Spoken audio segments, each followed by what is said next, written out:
കേരള സംസ്ഥാന ഫിലിം അവാർഡിലൂടെ മമ്മൂട്ടി മികച്ച നടനായി തെരഞ്ഞെടുക്കുമെന്നായിരുന്നു ഏവരും പ്രതീക്ഷിച്ചത്.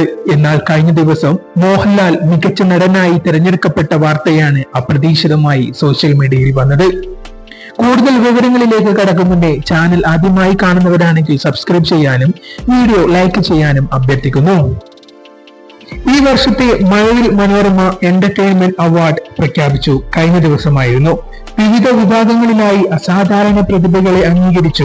മഴവിൽ മനോരമ വർഷം തോറും സംഘടിപ്പിക്കുന്ന ഈ അവാർഡുകൾ മോളിവുഡിലെ സർഗാത്മകത, വൈവിധ്യം, മികച്ച പ്രകടനങ്ങൾ എന്നിവയെ ആദരിക്കുന്നതിനുള്ള ഒരു വേദി കൂടിയാണ്. ഈ വർഷത്തെ ചടങ്ങ് ബ്ലോക്ക് ബസ്റ്റർ സിനിമകളെ ആഘോഷിക്കുക മാത്രമല്ല ചെയ്തത്, പരിചയസമ്പന്നരുടെ സംഭാവനകളെയും പുതുതലമുറ കലാകാരന്മാരുടെ പുതിയ ഊർജത്തെയും അംഗീകരിച്ചുകൊണ്ടുള്ള അവാർഡ് ചടങ്ങായിരുന്നു മഴവിൽ എന്റർടൈൻമെന്റ് നടത്തിയത്. Mazhavil Manorama entertainment award entertainer of the year പുരസ്കാരം മോഹൻലാൽ ലഭിച്ചു. 30-ലധികം പുരസ്കാരങ്ങളാണ് ഗംഭീരമായ ചടങ്ങിൽ വിതരണം ചെയ്തത്. മലയാള സിനിമയിലെ ടൈംലെസ് എന്റർടൈനർ പുരസ്കാരം ജനാർദ്ദനെ ചടങ്ങിൽ സമ്മാനിച്ചു. താരങ്ങൾ നിറഞ്ഞാടിയ ആഘോഷരാവിൽ ആസ്വാദകരാഗ്രഹിച്ച കൈകളിലേക്കാണ് മഴവിൽ എന്റർടൈൻമെന്റ് അവാർഡ് ഇത്തവണയും എത്തിയത്. 7 പുരസ്കാരങ്ങളുമായി മോഹൻലാൽ ചിത്രം തുടരും ഗംഭീരമാക്കി. ചിത്രത്തിലെ ഹൈ വോൾട്ടേജ് പ്രകടനത്തിനാണ് മികച്ച നടനുള്ള എന്റർടൈനർ ഓഫ് ദ ഇയർ പുരസ്കാരം മലയാളത്തിന്റെ സ്വന്തം മോഹൻലാലിന് നൽകിയത്. അതേസമയം മികച്ച നടിക്കുള്ള പുരസ്കാരം സ്വന്തമാക്കിയത് ലിജോ മോൾ ജോസ് ആണ്.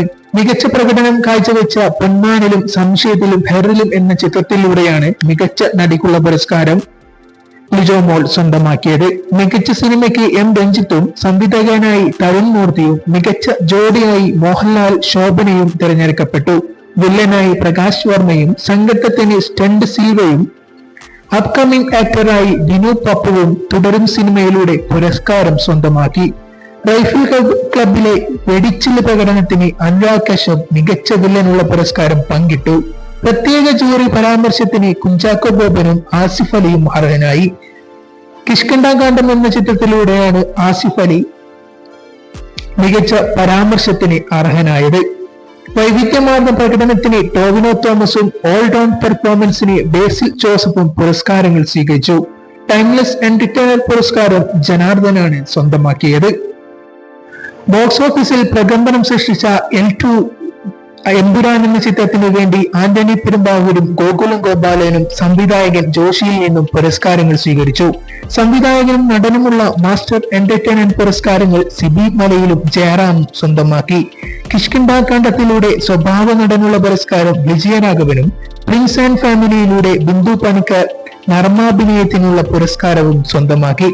വിവിധ സിനിമകളിലെ മികച്ച പ്രകടനത്തിന് സിജു സണ്ണി അപ്കമിംഗ് ആക്ടർക്കുള്ള പുരസ്കാരം പങ്കിട്ടു. അപ്കമിംഗ് ഡയറക്ടർ, ആക്ട്രസ് പുരസ്കാരങ്ങൾ കിഷ്കിന്ധാകാന്ഡത്തിന്റെ സംവിധായകൻ രഞ്ജിത്ത് അയ്യത്താനും പ്രിൻസ് ആൻഡ് ഫാമിലിയിലെ അഭിനയത്തിന് റാനിയ റാണയും സ്വന്തമാക്കി. AR റഹ്മാന്റെ സംവിധായകൻ ജിതിൻ ലാലാണ് മികച്ച നവാഗത സംവിധായകൻ.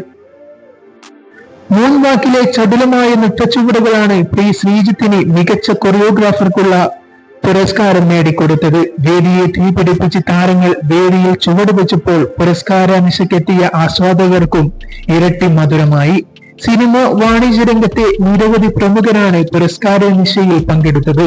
കേന്ദ്രമന്ത്രി സുരേഷ് ഗോപിയുടെ ഗാനവും ആസ്വാദകർക്ക് പുത്തൻ അനുഭവമായി. അടുത്ത മാസമായിരിക്കും പ്രോഗ്രാമിന്റെ ടെലികാസ്റ്റിംഗ് ഉണ്ടാവുക. തുടരും എന്ന ചിത്രത്തിലൂടെ മോഹൻലാലും കൂട്ടരും അവാർഡുകൾ നേടാനുള്ള തുടക്കം കുറിച്ചു. ഇനി ഏതൊക്കെ അവാർഡുകൾ ഈ ചിത്രത്തെ തേടിയെത്തുമെന്ന് നമുക്ക് കാത്തിരിക്കാം.